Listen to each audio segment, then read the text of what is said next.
I do not know much about gods, but I think that the river is a strong brown god, sullen, untamed and intractable, patient to some degree, at first recognized as a frontier, useful, untrustworthy, as a conveyor of commerce, then only a problem confronting the builder of bridges. The problem once solved, the brown god is almost forgotten by the dwellers in cities, ever, however, implacable, keeping his seasons and rages, destroyer, reminder of what men choose to forget, unhonored, unpropitiated by worshippers of the machine, but waiting, watching and waiting. His rhythm was present in the nursery bedroom, in the rank ailanthus of the April dooryard, in the smell of grapes on the autumn table and the evening circle in the winter gaslight. The river is within us, the sea is all about us.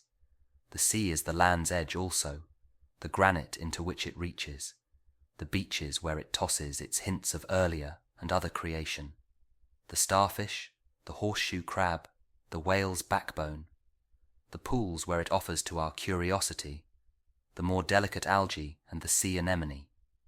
It tosses up our losses, the torn seine, the shattered lobster pot, the broken oar, and the gear of foreign dead men. The sea has many voices, many gods and many voices. The salt is on the briar rose, the fog is in the fir trees. The sea howl and the sea yelp are different voices, often together heard. The whine in the rigging, the menace and caress of wave that breaks on water, the distant rote in the granite teeth, and the wailing warning from the approaching headland are all sea voices, and the heaving groaner rounded homewards, and the seagull.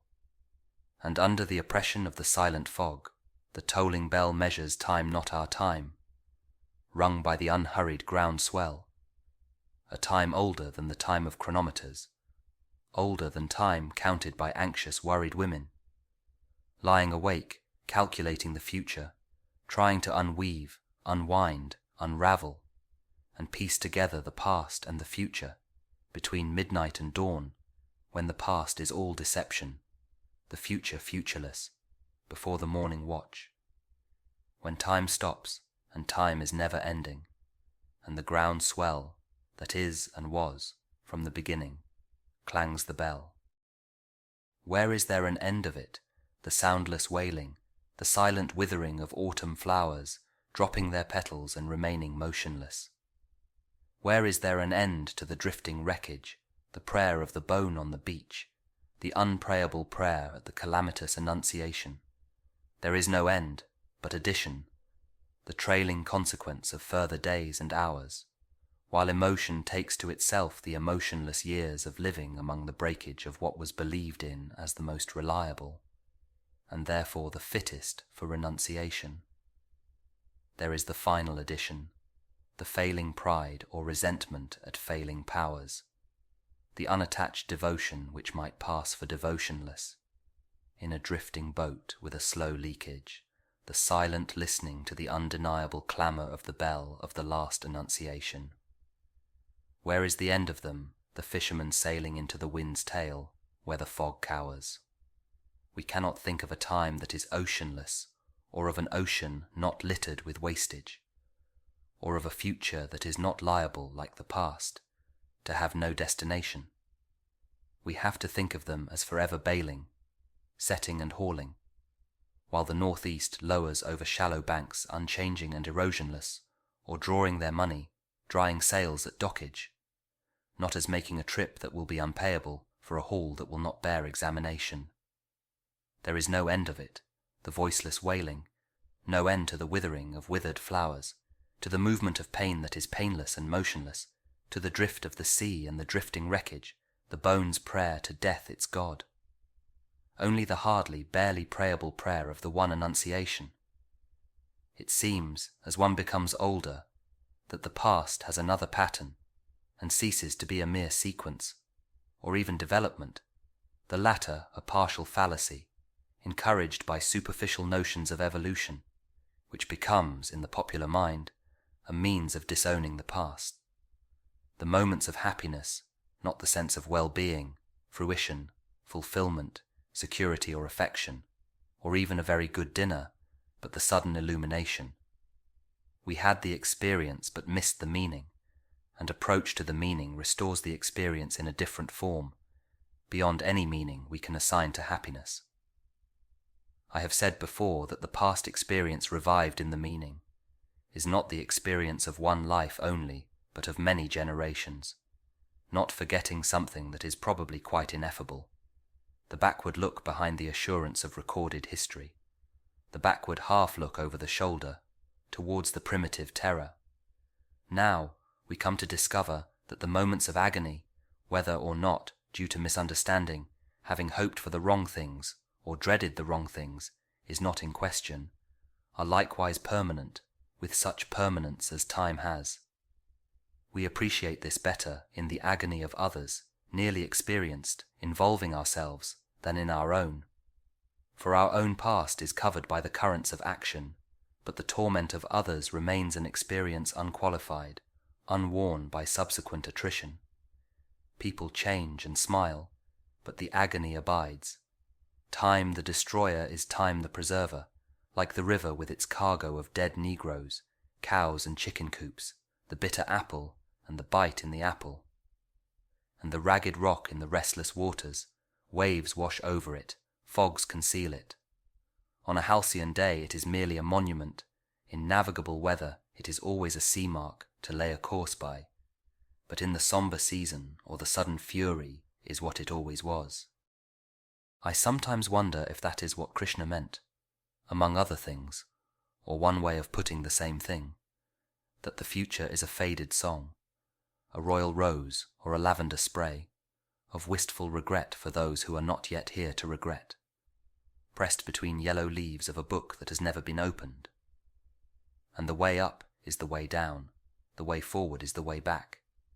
You cannot face it steadily, but this thing is sure, that time is no healer, the patient is no longer here. When the train starts and the passengers are settled to fruit, periodicals and business letters, and those who saw them off have left the platform, their faces relax from grief into relief, to the sleepy rhythm of 100 hours. Fare forward, travellers, not escaping from the past into different lives or into any future. You are not the same people who left that station, or who will arrive at any terminus, while the narrowing rails slide together behind you, and on the deck of the drumming liner, watching the furrow that widens behind you, you shall not think the past is finished, or the future is before us. At nightfall, in the rigging and the aerial, is a voice descanting, though not to the ear, the murmuring shell of time, and not in any language. Fare forward, you who think that you are voyaging. You are not those who saw the harbour receding, or those who will disembark. Here between the hither and the farther shore, while time is withdrawn, consider the future and the past with an equal mind. At the moment, which is not of action or inaction, you can receive this. On whatever sphere of being the mind of a man may be intent at the time of death, that is the one action, and the time of death is every moment, which shall fructify in the lives of others, and do not think of the fruit of action. Fare forward. O voyagers, O seamen, you who came to port, and you whose bodies will suffer the trial and judgment of the sea, or whatever event, this is your real destination. So Krishna, as when he admonished Arjuna on the field of battle, not farewell, but fare forward, voyagers. Lady, whose shrine stands on the promontory, pray for all those who are in ships, those whose business has to do with fish, and those concerned with every lawful traffic, and those who conduct them. Repeat a prayer also on behalf of women who have seen their sons or husbands setting forth, and not returning, Figlia del tuo figlio, Queen of Heaven. Also pray for those who were in ships, and ended their voyage on the sand, in the sea's lips, or in the dark throat, which will not reject them, or wherever cannot reach them the sound of the sea bell's perpetual angelus. To communicate with Mars, converse with spirits, to report the behaviour of the sea monster, describe the horoscope, haruspicate or scry, observe disease in signatures, evoke biography from the wrinkles of the palm, and tragedy from fingers, release omens by sortilege or tea leaves, riddle the inevitable with playing cards, fiddle with pentagrams or barbituric acids, or dissect the recurrent image into pre-conscious terrors, to explore the womb or tomb or dreams. All these are usual pastimes and drugs and features of the press, and always will be, some of them especially, when there is distress of nations and perplexity, whether on the shores of Asia or in the Edgware Road. Men's curiosity searches past and future and clings to that dimension, but to apprehend the point of intersection of the timeless with time is an occupation for the saint. No occupation either, but something given and taken in a lifetime's death in love, ardour and selflessness and self-surrender. For most of us, there is only the unattended moment, the moment in and out of time, the distraction fit, lost in a shaft of sunlight, the wild time unseen, or the winter lightning, or the waterfall, or music heard so deeply that it is not heard at all, but you are the music while the music lasts. These are only hints and guesses, hints followed by guesses, and the rest is prayer, observance, discipline, thought and action. The hint half guessed, the gift half understood, is incarnation. Here the impossible union of spheres of existence is actual. Here the past and future are conquered and reconciled.